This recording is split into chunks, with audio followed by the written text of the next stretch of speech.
when closed. So it'd be two. This is part 2 of the first one that I got cut off. So it says Prentice said he supports giving patients across the data to compare surgery hospitals with outpatient departments. Quote, we shouldn't have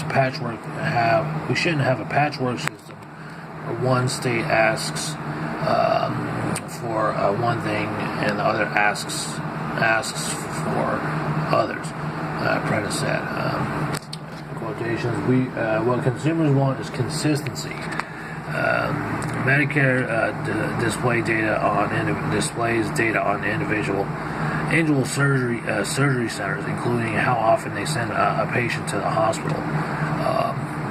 That information is far from complete. Medicare allows surgery centers to report data for as few as half of their Medicare patients, ignoring most patients under 65 who do not qualify for Medicare. Has allowed surgery centers to report as many hospital transfers as they choose.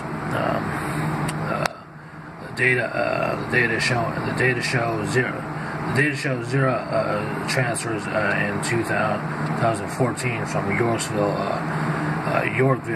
Endoscopy, the Manhattan Surgery Center, that rushed Rivers to a hospital after complications from a vocal cord procedure.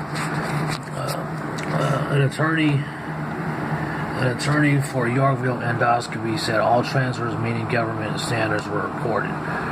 Even though surgery center industry leaders have said they are willing to report data on every patient, Medicare announced in July that it would stop collecting the measure altogether. Medicare requires surgery centers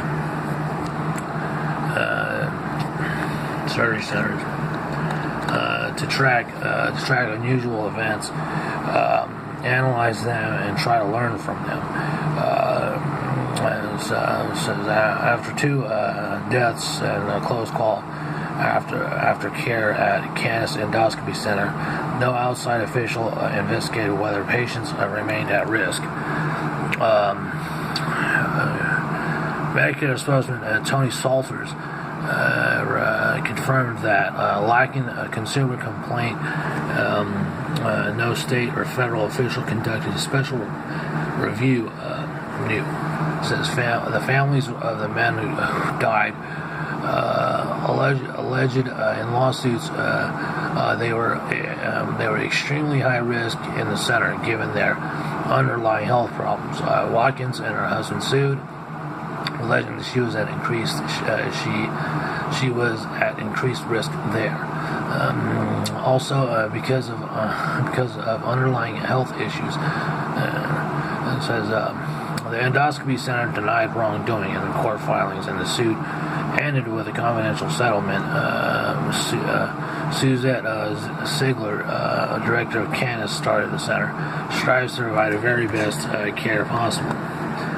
In rare cases, Medicare inspectors have a harsh sanction that they met out after serious safety lapses. Involuntary decertification. It means the federal government won't pay for seniors' care at a hospital facility. Hospitals hit by sanctions have closed for good and reorganized for seeing another patient. Surgery centers hit by such penalties have hardly skipped a beat. Medicare pulled its certification from Cascade Cosmetic Surgery Center in Orem, Utah on December 28, 2014 after state inspectors said the center failed to meet basic standards and federal regulations. In some states, licensing officials would revoke their approval. In Utah, any licensed surgeon can operate in one operating room facility, said Tom Hudachko, spokesman for the Utah Department of Health. That meant Cascade would open for business 5 days after Medicare pulled its approval when Sandy Lee Walters, 37, flew from Utah from Hawaii for breast reduction, tummy tuck, and liposuction surgeries.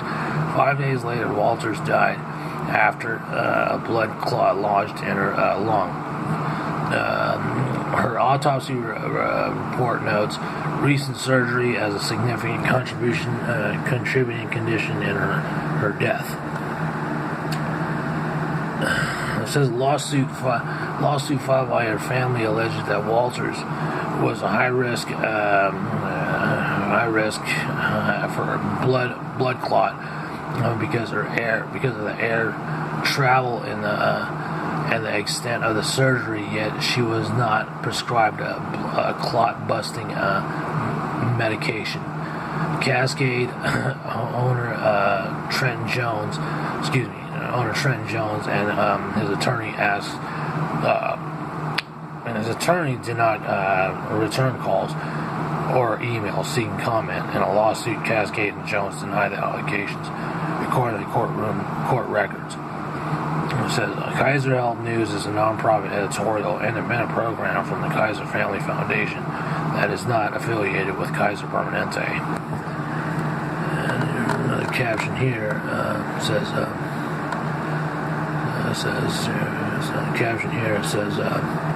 Quote, we shouldn't have a patchwork system where one state asks for one thing and others ask for others.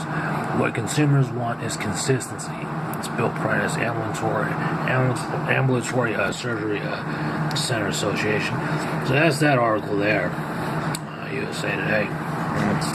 Interesting article.